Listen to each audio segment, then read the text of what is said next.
Hi boys and girls, a thumbs up Thursday for today. This is our final English lesson before we are back to the classroom tomorrow. I'm so excited to see you all. It feels like it's been ages since we've had the chance to sit and talk together. In today's English lesson, of course, to warm our brains up, warm our writing hand up, we're going to do a little bit of handwriting. I would like you to write the word Thursday for me today. If you've got the worksheet, you could do it on the top of there. If you've not, that is a-okay. You can do it in your green book or on a bit of paper.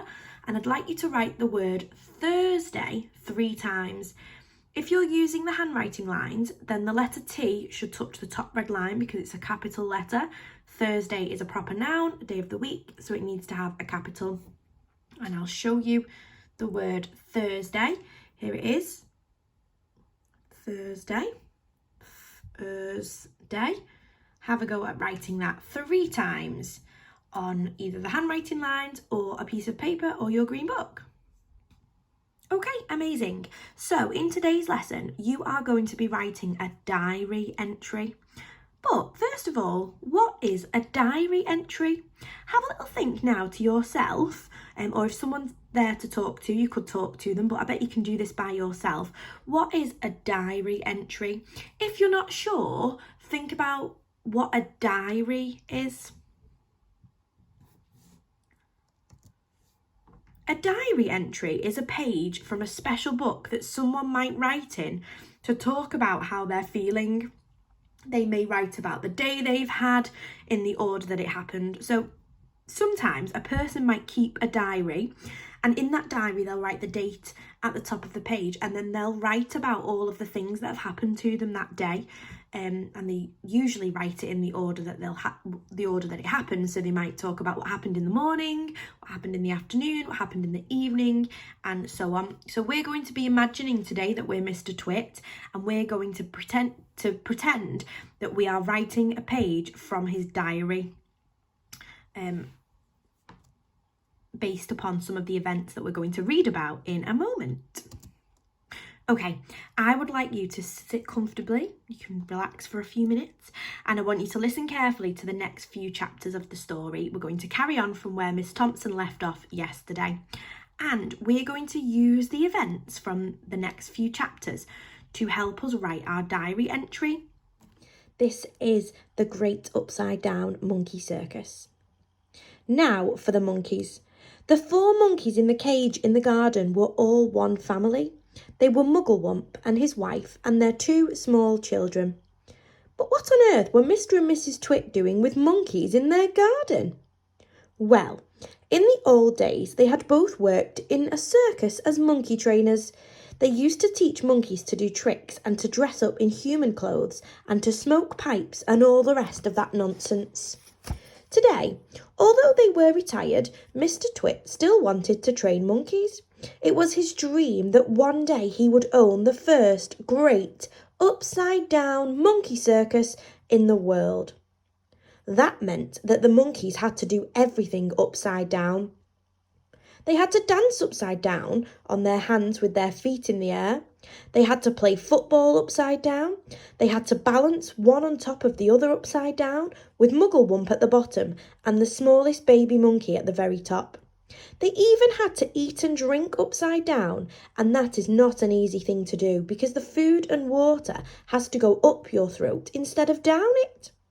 In fact, it's almost impossible, but the monkeys simply had to do it, otherwise they got nothing. All this sounds pretty silly to you and me. It sounded pretty silly to the monkeys too. They absolutely hated having to do this upside down nonsense day after day.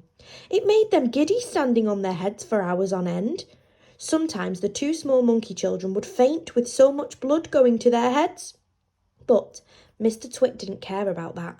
He kept them practicing for 6 hours every day, and if they didn't do as they were told, Mrs. Twit would soon come running with her beastly stick. The roly-poly bird to the rescue.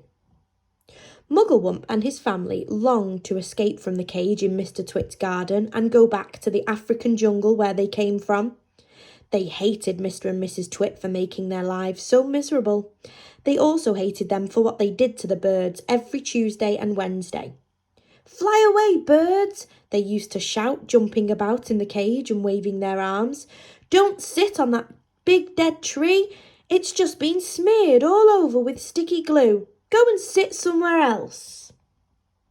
Here's the monkeys and the bird. But these were English birds and they couldn't understand the weird African language the monkeys spoke. So they took no notice and went on using the big dead tree and getting caught for Mrs. Twit's bird pie. Then, one day, a truly magnificent bird flew down out of the sky and landed on the monkey cage. "Good heavens!" cried all the monkeys together. "It's the roly-poly bird! What on earth are you doing over here in England, roly-poly bird?" Like the monkeys, the roly-poly bird came from Africa and he spoke the same language as they did. "I've come for a holiday," said the roly-poly bird. "I like to travel." He fluffed his marvellous coloured feathers and looked down rather grandly at the monkeys. "For most people," he went on, "flying away on holiday is very expensive, but I can fly anywhere in the world for nothing." "Do you know how to talk English to these birds?" Mugglewump asked him. "Of course I do," said the roly-poly bird. "It's no good going to a country and not knowing the language." "Then we must hurry," said Mugglewump. "Today's Tuesday, and over there you can already see the revolting Mr. Twit up the ladder, painting sticky glue on the branches of the big dead tree. This evening, when the birds come in to roost, you must warn them not to perch on that tree, or they will be made into bird pie." That evening, the roly-poly bird flew round and round the big dead tree, singing out, "There's sticky stuff all over the tree. If you land in the branches, you'll never get free. So fly away, stay up high, or you'll finish up tomorrow in a hot bird pie."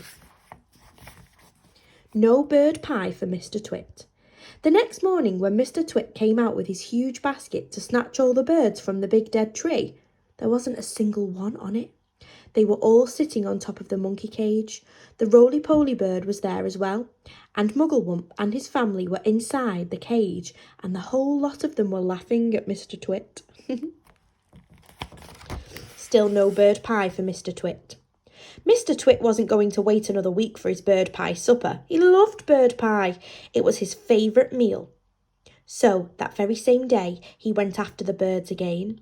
This time he smeared all the top bars of the monkey cage with sticky glue, as well as the branches of the big dead tree. "Now I'll get you," he said, "whichever one you sit on." The monkeys crouched inside the cage watching all this, and later on, when the roly-poly bird came swooping in for an evening chat, they shouted out, "Don't land on our cage, roly-poly bird! It's covered in sticky glue! So is the tree!"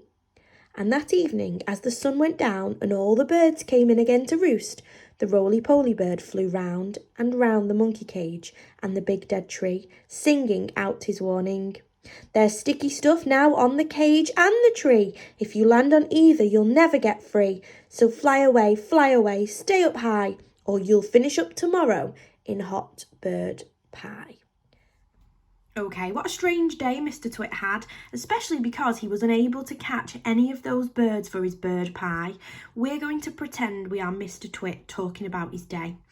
And what I'd like you to do now is you could pause the video here and have a little think, or you could just listen to what I've come up with. But we need to remember all of the things that happened in his day. So you could pause the video here and try and remember the things that Mr. Twit, the things that happened to Mr. Twit, or you could just listen to mine. I have written a few sentences to explain what happened in his day. In the morning, when he came to snatch the birds from the tree, there were none there. They were all on top of the monkey cage and they were laughing at Mr. Twit. He wasn't going to stand for it, so he went inside and got some super sticky glue. He then smeared it all over the top of the cage. When the sun went down and the birds came to roost, the roly-poly bird warned them again and they did not stick to the cage. So those are the events that happened in Mr. Twit's day. So those are the things that in our diary entry we would be talking about. But instead of saying in the morning when he, we would have to use the word I, wouldn't we? We'd have to say, this morning when I went to snatch the birds from the tree, they were all gone, or there were none there. We'd have to speak from our point of view because we're going to pretend to be Mr. Twit. Okay, a few little tips when we're writing a diary entry. This can be as short or as long as you want to make it. It's your piece of writing and it's something I want you to have a go at. Few things though that we must remember. There's 3 things. We must write in the past tense. So we must write with verbs showing that they have happened. That's why we've been focusing on past tense verbs this week. We must use the word I, the personal pronoun I, because we're talking about ourselves and we're imagining that we're Mr. Twit. So we're not going to say Mr. Twit woke up and went downstairs. We'd be saying I woke up, went downstairs and decided to catch some birds for my bird pie. Something like that. On the worksheet, if you've got it, is a little word bank, but I'm putting it on the screen for those of you who are unable to print the worksheets because that is okay. And in the word bank are just some words that you might want to use and just to make sure that you spell them correctly. And that's what the worksheet looks like if you've got it. If you've not, fresh page in your green book and you can have it in there. And we must remember to start with dear diary and then you would say I.